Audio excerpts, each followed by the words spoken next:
If you want big onions later this summer, this is the time to start them.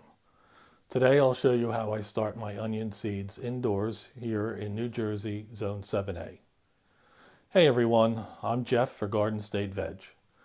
This channel is all about growing vegetables in a simple, practical way, especially for backyard and raised bed gardeners. Onions are one of those crops that need a long head start. They grow slowly at first. And if you start them too late, they never really catch up. You'll end up with smaller bulbs. Starting them indoors now, 10 to 12 weeks before my last frost date, which is about April 21st, gives them time to develop into strong, healthy seedlings so they're ready to go outside right around my last frost date. Here are the onion varieties I'm starting this year: Yellow Sweet Spanish and Ruby Red. Quick note, onion varieties are often labeled long day, short day, or intermediate day. Here in New Jersey, long day onions are typically the right choice. Always check your seed packet or seller description to make sure you're using the right type for your region. Here's what I'm using for this seed starting project. Seed starting trays, my seed starting mix, vermiculite for the top layer, plant labels, water, a heating map, a humidity dome, and later grow lights and a small fan. Nothing fancy, just a repeatable setup. For onions, I want a mix that stays light and airy, good drainage, and something roots can grow through easily. I'm using my own DIY seed starting mix, the same one I showed in my seed starting mix video. It includes cocoa coir, perlite, vermiculite, and worm castings. I keep it light and mild. We're not trying to feed hard here. We're building strong roots and sturdy seedlings. Before filling the trays, I pre-moisten the mix.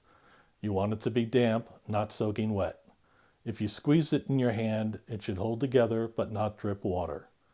This makes planting my tiny seeds easier and keeps the initial water gentle. Now I fill the trays with the mix. I tap them down lightly and level off the top. I don't pack it too tight, just enough so everything is stable and has good contact. Onion seeds are small, but they're easy to start. I plant about 2 seeds per cell. I will separate them at transplant time. Onion seeds don't need to be planted deep. You want about 1/4 inch of coverage total. Since I'm topping with vermiculite, I plant the seeds a little shallower in the mix, about 1/8 of an inch down. Then I cover the tray with about 1/8 of an inch of vermiculite. This gives me about 1/4 inch total coverage with the benefits of vermiculite. Vermiculite helps keep the surface evenly moist, prevents algae once the lights are on, and makes it easy for seedlings to push through. Next up, labels. Don't skip this. Onion seedlings all look the same, and you'll never remember what's what later. Then I water gently. Since the mix was pre-moistened, this watering just settles everything in. After planting, I place a humidity dome over the tray. The dome helps keep moisture consistent at the surface and prevents the mix from drying out during germination. I'm not sealing it airtight, just creating a stable, humid environment. Then the tray goes on a heat map. Do onions need a heat map? Not necessarily. They'll germinate at room temperature, but they really like 68 to 77 degrees Fahrenheit, 20 to 25 degrees centigrade.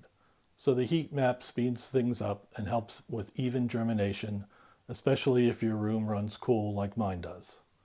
At this stage, there's no need for lights yet. Seeds don't need light to sprout, so I'm not wasting electricity. Once I see sprouts, the lights go on immediately. And at that point, the humidity dome comes off. Onions usually germinate in about 10 to 14 days. When they sprout, they often look like tiny green loops at first, almost like blades of grass. Once they're up, good light becomes critical so they don't stretch and flop over. As soon as they sprout, I remove the tray from the heat map. Then my focus becomes 3 things: bright light, even moisture, and airflow. I will use a small fan once the seedlings are up. It strengthens the seedlings and helps keep the surface from staying too wet. Later on, The onion seedlings will be trimmed when they get tall and floppy, and I'll show that step once they reach that stage. So a quick recap. Sow onion seeds shallow. Cover with vermiculite. Use a humidity dome and a heat map for germination. No lights until sprouting. Then lights on immediately, dome off, and airflow. Simple setup, but it makes a big difference later when you're growing full-size onions. If you found this video helpful, please give it a thumbs up and consider subscribing for more raised bed gardening videos, especially for New Jersey and Zone 7A. Thanks for watching, and I'll see you in the next Garden State Veg video. Enjoy the garden.